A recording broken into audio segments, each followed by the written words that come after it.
Ontologi dalam filsafat Islam. Menjelajahi konsep keberadaan, zat ilahi, dan hakikat manusia.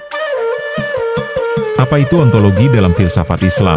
Ontologi adalah cabang filsafat yang mengkaji hakikat keberadaan, realitas, dan esensi segala sesuatu.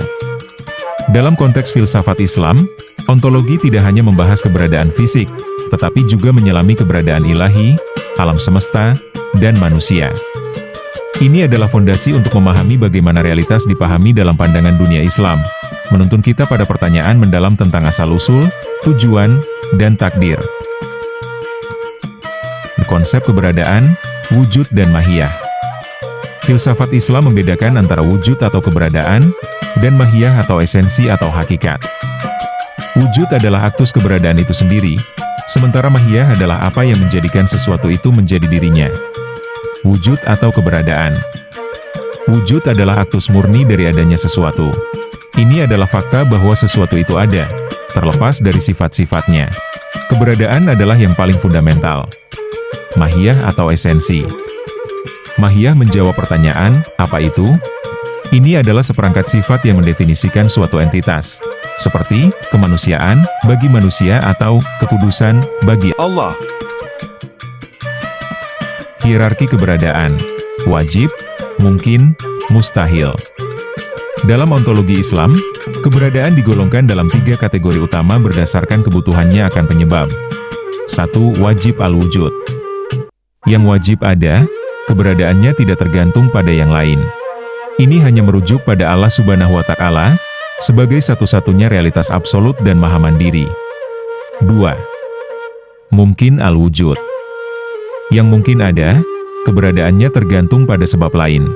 Ini mencakup seluruh alam semesta, makhluk hidup, dan segala sesuatu selain Allah. 3. Mumtani, al-wujud. Yang mustahil ada, keberadaannya secara logis tidak mungkin. Konsep seperti lingkaran persegi adalah contoh mustahil ada. Persoalan zat dan sifat Allah. Inti ontologi ilahi dalam filsafat Islam adalah memahami zat atau esensi, dan sifat atau atribut Allah. Ini adalah area yang penuh dengan perdebatan teologis dan filosofis, berusaha menjembatani konsep transendensi Allah dengan manifestasinya dalam ciptaan. Para filosof Muslim, seperti Ibnu Sina dan Al-Farabi, membahas bagaimana zat Allah yang satu dan tak terbatas dapat memiliki atribut-atribut tanpa mengorbankan keesaannya. Ini adalah upaya untuk memahami yang absolut melalui batas-batas akal manusia. Atribut-atribut Allah atau sifatullah.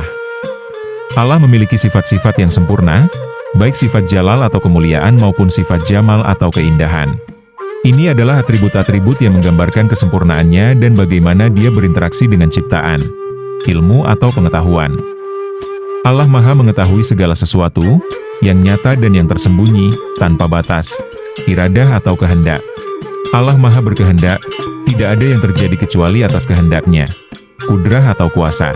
Allah Maha berkuasa atas segala sesuatu, tidak ada yang mustahil baginya. Hayat atau hidup. Allah Maha hidup, sumber kehidupan bagi semua makhluk. Memahami atribut-atribut ini membantu manusia dalam mengagungkan dan mengenal Tuhannya, serta membimbing perilaku etis, transendensi dan imanensi Allah.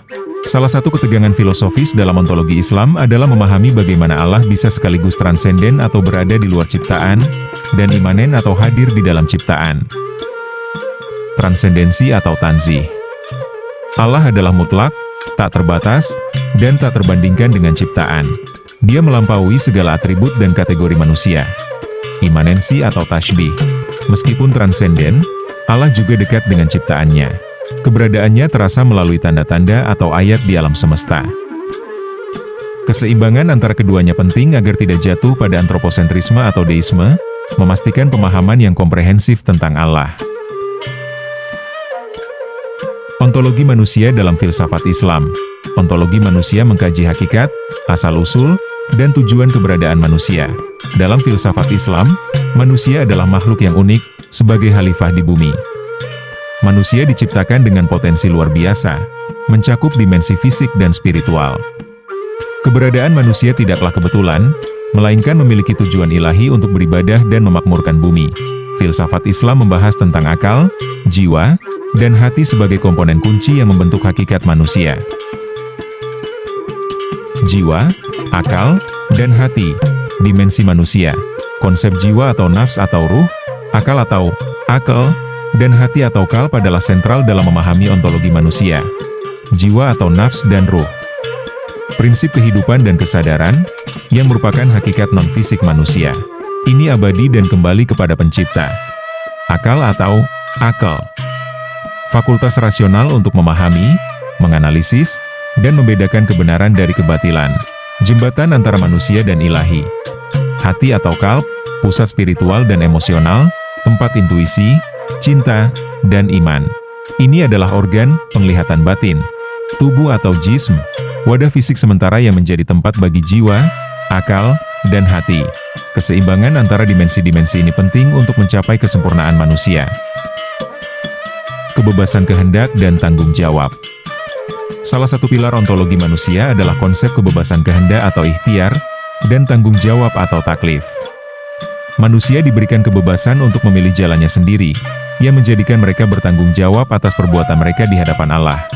Kebebasan ini, meskipun terbatas oleh takdir ilahi, adalah fondasi moralitas dan etika dalam Islam.